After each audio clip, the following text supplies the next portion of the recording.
Hi, my name is Joe Roller and I work here at Jaguar Land Rover Lakeside. I'm your product specialist. For this month, I want to talk about the new apps. The remote starts on our Jaguars and Land Rovers are changing up. The apps that we have always used are eventually going to go away sometime this year. They're going to completely go away, and there's a new app that you need to download and use for your phone. All it is an update. It's going to constantly update for you, so it's going to be much better. But we need you to know so you can go online and do this for you. So basically what we're going to do is the first thing I'm going to go on my phone, I'm going to go into the Apple Store or Play Store if you have a Android, and you're going to go and you're going to type in Land Rover or Jaguar Remote. Okay, once you go into it, there's going to be two different apps.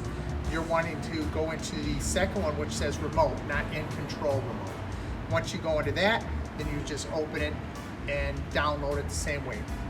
Now, once I'm in it, which I've already downloaded it, I want to go ahead and show you what you're doing on the, just like in the vehicle behind me here. I'm going to go in. So the app is going to look a little bit different. Once you get used to it, you'll see that it does the same operations, but it's just worded a little bit differently. So the front page is going to give you the same information. There's no more of the maps that people would look at. So the map is gone. You have to actually ask it to see the map. So you're going to go into it, and at the very bottom is going to be where you're going to be answering his questions, such as remote. I want to hit remote. It's going to tell you the things that it's going to operate, and then you hit accept.